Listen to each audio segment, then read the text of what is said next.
Today we're going to be going over some of my favorite fragrances out of my entire 1,000 plus bottle collection. It sounds ridiculous, and that's because it is. It's completely out of hand at this point. It hasn't just gotten out of hand, like it's been that way for quite a while now.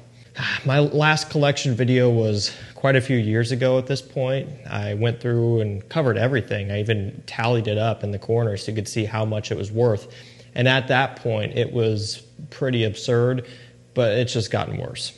And it sounds all cool to have a selection like that, and trust me, it is, and I'm very fortunate to have that, but it makes choosing my scent of the day challenging. And even just putting this video together, going back through and smelling everything, it's like, oh, I love how that one smells. That one smells great. What about that one? It's like, okay, it's hard to stop at 10, but that's what I did for this video. So this goes without saying, but there are many more fragrances that I absolutely love besides just these 10. If I were to remake this video next week, there will be an entirely different selection. So just focusing on a subset that I really love. Because within this big group of fragrances that I have in my entire collection, there are a lot that you never see because they aren't that good and they're not all that exciting.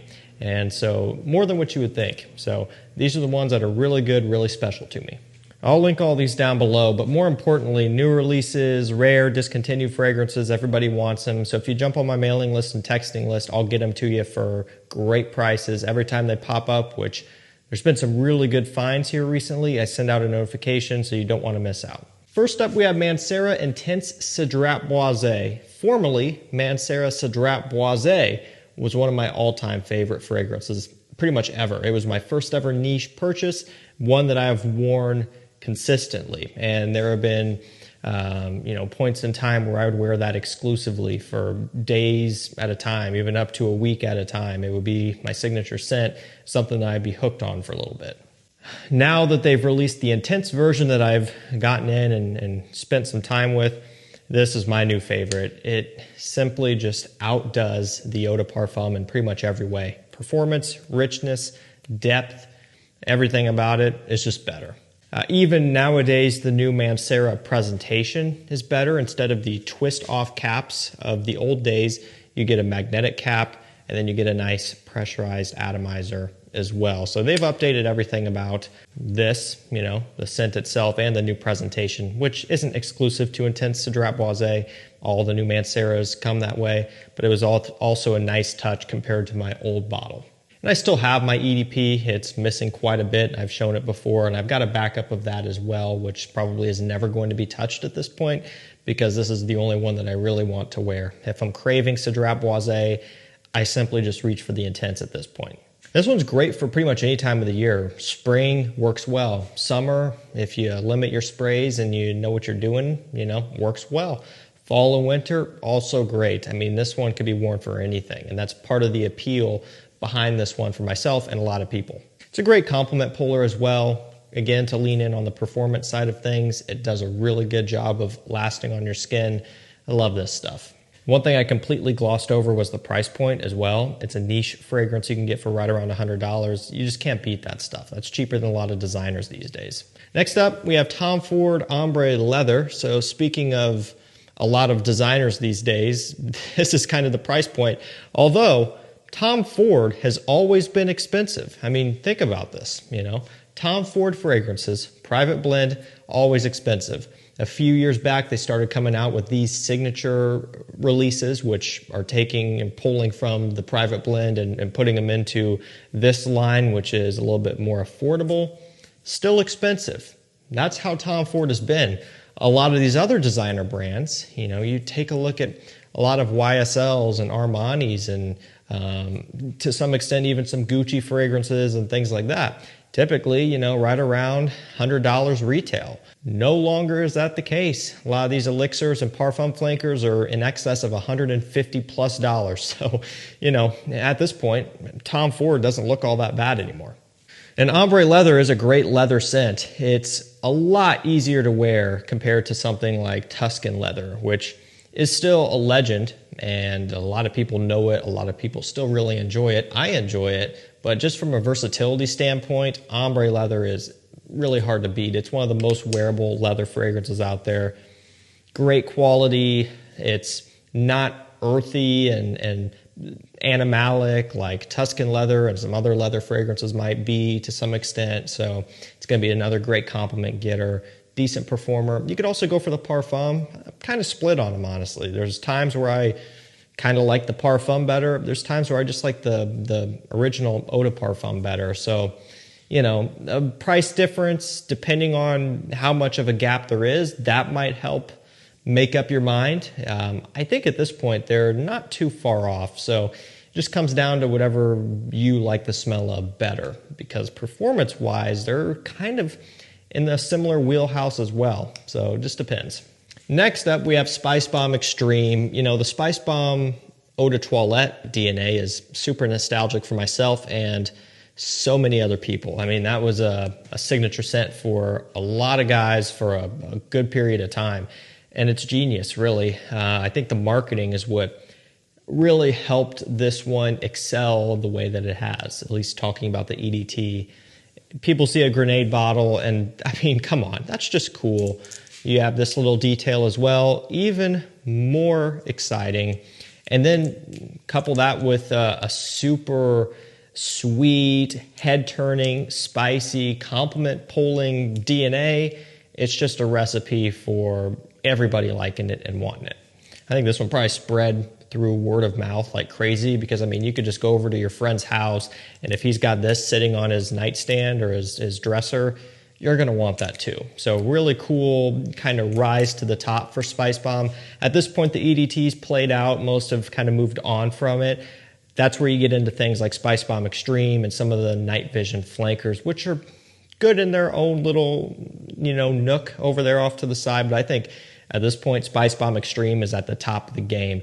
I would love, absolutely love, to see them give night vision a break and give us like a Spicebomb Parfum. Like, come on, Victor and Rolf, get on the Elixir train, get on the Parfum train. Everybody's going to freak out as if all the other brands aren't doing it. What's one more? I think you could really benefit from a Spicebomb Parfum or something and just work this DNA into something even more rich and potent and strong.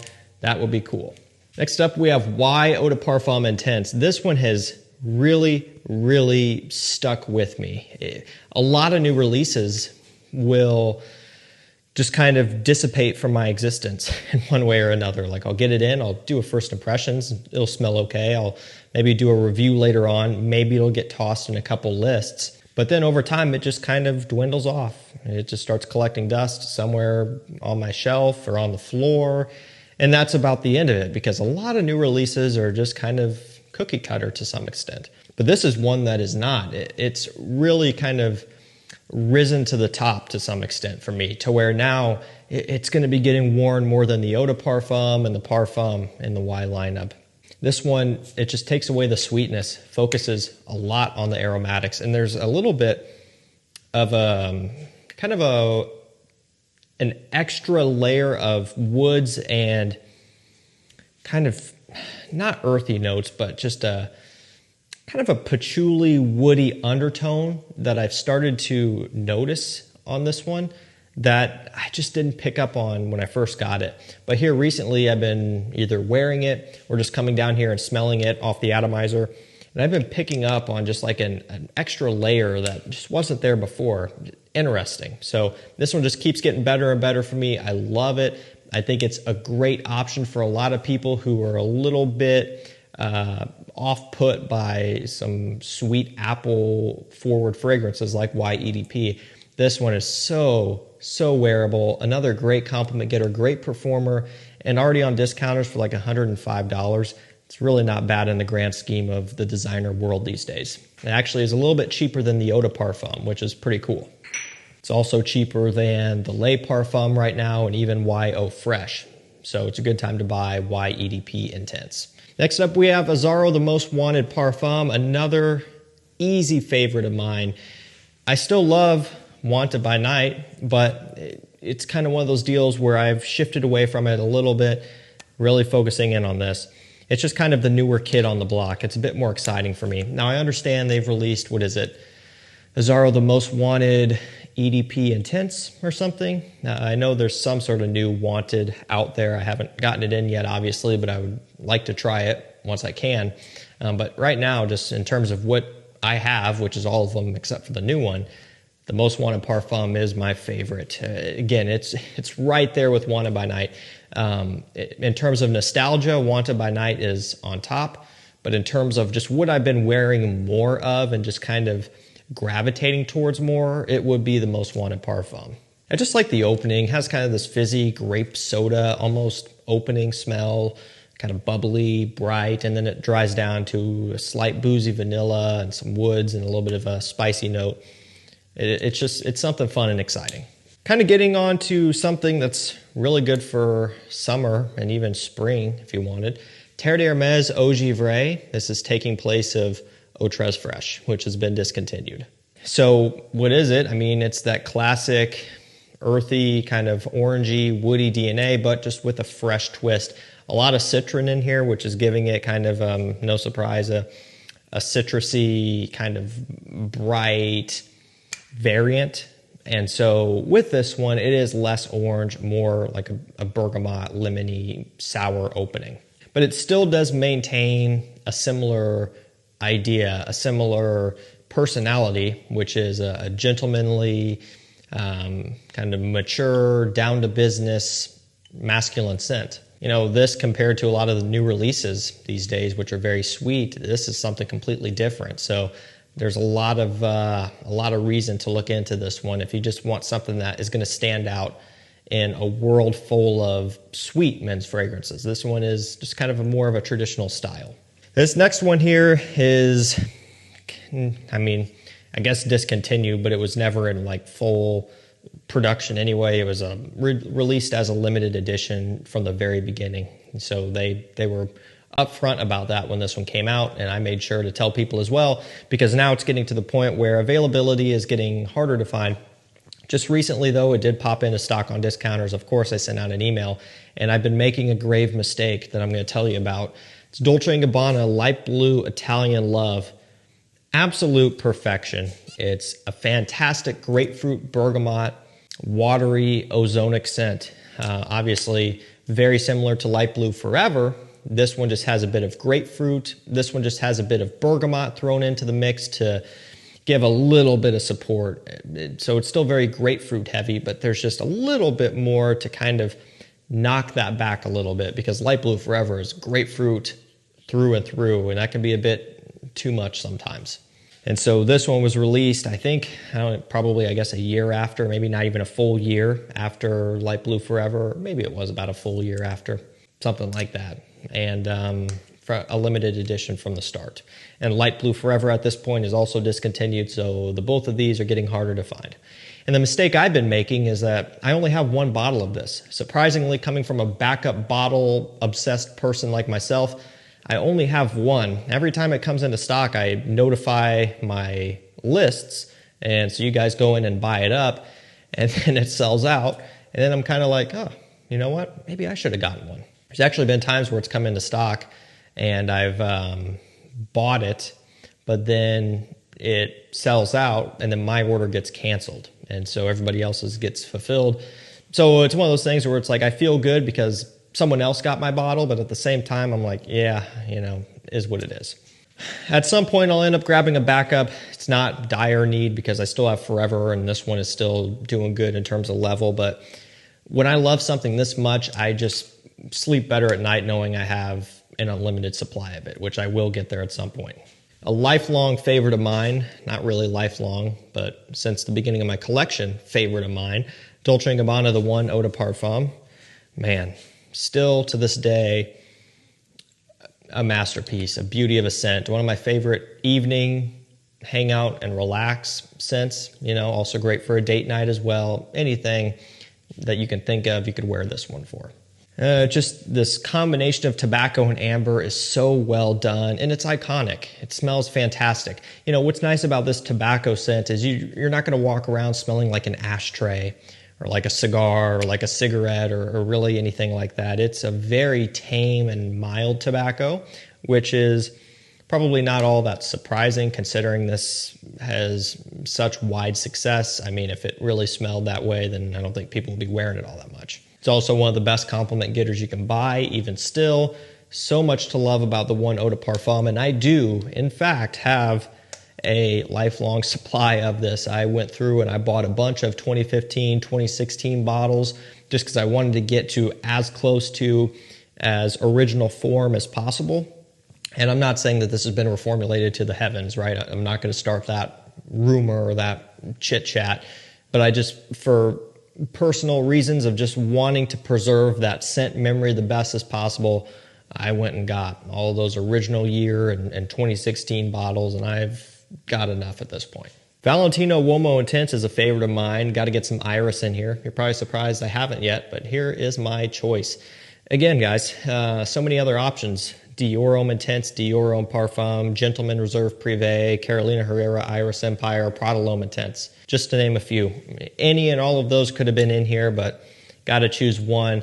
And like I said before, Valentino Uomo Intense was one that I slept on heavily because my thought process was, I have DHI, I have Gentleman Eau de Parfum, you know, I've got, obviously at that time, Prada L'Homme and stuff. Why do I need anything else? Why do I really need to spend a bunch of time with this? But after I started to a little bit more, I realized how much of a different approach this one has, focusing a lot on leather here, just to give it a different feel. It's a slight fresher feel, but also a slight more masculine and earthy feel too, which I really like.